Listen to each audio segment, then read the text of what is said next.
Hello everyone, and welcome back to the channel. Today, we're diving deep into one of the most foundational and awe-inspiring chapters ever written, the very first chapter of Genesis. Whether you've read it 100 times or this is your first exploration, there's always something new to discover in this incredible story of creation. So, let's journey back to the very beginning. The story opens with a scene of profound emptiness. In the beginning, God created the heavens and the earth. Now the earth was formless and empty, darkness was over the surface of the deep, and the Spirit of God was hovering over the waters. Imagine that for a moment. No light, no life, just a vast, dark, watery chaos. It's a powerful image of nothingness. But into this void, a voice speaks. The first divine command. And God said, "Let there be light," and there was light. God saw that the light was good, and he separated the light from the darkness. God called the light day, and the darkness he called night. And there was evening, and there was morning, the first day. This isn't just about flipping a switch. This is about bringing order out of chaos, goodness out of nothing. The very concept of time, of day and night, begins right here. It's the foundational rhythm of our entire existence, established on day 1. Now we move to day 2. God said, "Let there be a vault between the waters to separate water from water." So God made the vault and separated the water under the vault from the water above it. And it was so. God called the vault sky. And there was evening, and there was morning, the second day. Think about what this represents, the creation of our atmosphere. The blue expanse above us that separates the waters of the earth from the moisture in the clouds. It's the creation of the very air we breathe, the space in which birds will fly. God is methodically building the framework for life. On the third day, the work of separation and formation continues, but with a new element, life. God said, "Let the water under the sky be gathered to one place, and let dry ground appear." And it was so. God called the dry ground land, and the gathered waters he called seas. And God saw that it was good. For the first time, we have continents and oceans, the stage is set. But God doesn't stop there. He speaks again, "Let the land produce vegetation, seed-bearing plants and trees on the land that bear fruit with seed in it, according to their various kinds." And it was so. The earth sprouts with green. Grass, herbs, and fruit trees fill the landscape.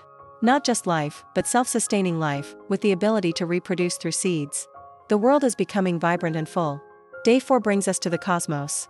God said, "Let there be lights in the vault of the sky to separate the day from the night, and let them serve as signs to mark sacred times, and days and years, and let them be lights in the vault of the sky to give light on the earth."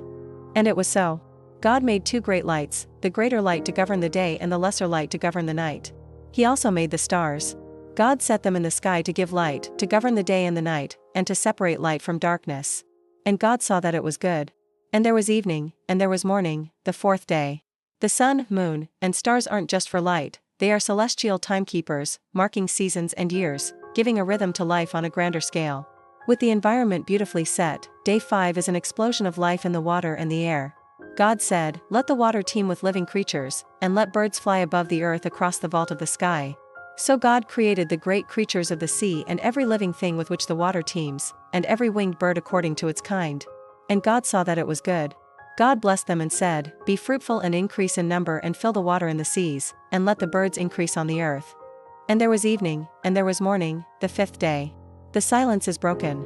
The seas are now filled with movement, and the skies with the sound of wings.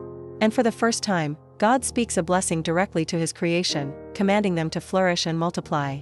Now we arrive at the climactic 6th day, a day with 2 major acts of creation.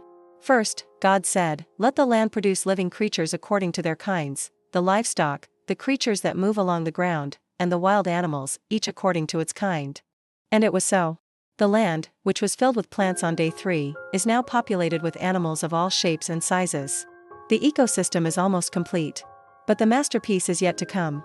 Then God said, "Let us make mankind in our image and our likeness so that they may rule over the fish in the sea and the birds in the sky, over the livestock and all the wild animals and over all the creatures that move along the ground." So God created mankind in his own image, in the image of God he created them, male and female he created them. This is the pinnacle of the creation story. Humanity is set apart. We are not just another creature, we are made in the very image of God. This bestows incredible value, dignity, and purpose on every single human being. And just as he blessed the sea creatures and birds, God blesses humanity. He said to them, "Be fruitful and increase in number, fill the earth and subdue it. Rule over the fish in the sea and the birds in the sky and over every living creature that moves on the ground." This is often called the cultural mandate. It's a call to be responsible stewards of the magnificent world God has made, to cultivate it, care for it, and help it flourish. Then God says, I give you every seed-bearing plant on the face of the whole earth and every tree that has fruit with seed in it. They will be yours for food. And to all the beasts of the earth and all the birds in the sky and all the creatures that move along the ground, everything that has the breath of life in it, I give every green plant for food. And it was so. In this original, perfect world, the entire food chain is vegetarian. There is no violence, no death for food. Everything exists in perfect harmony.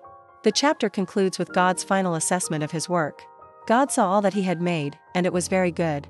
Not just good, like the previous days, but very good. The entire project, in its totality, with humanity as its centerpiece, is declared perfect. And there was evening, and there was morning, the sixth day. The week of creation is complete. So what can we take away from this incredible chapter? First, it establishes a world of order and purpose, created by a powerful, intentional God. It's not an accident. Second, it shows a God who declares his creation good at every step, culminating in very good. This is a world created from a place of goodness, meant to be a good place. And third, it gives humanity a unique and profound place in this world, made in God's image and tasked with being wise and caring rulers of creation. Genesis 1 sets the stage for everything that follows in the story of the Bible. It's a declaration of who God is, who we are, and the nature of the world we inhabit. It's a story of darkness to light, chaos to order, and emptiness to abundance. Thank you so much for joining me on this journey through Genesis chapter 1. It's a passage that you can read over and over and always find new layers of meaning and wonder. What part of the creation story stands out most to you? Let me know in the comments below. If you enjoyed this video, please give it a thumbs up and consider subscribing for more deep dives into timeless texts. We'll see you in the next video. Thanks for watching.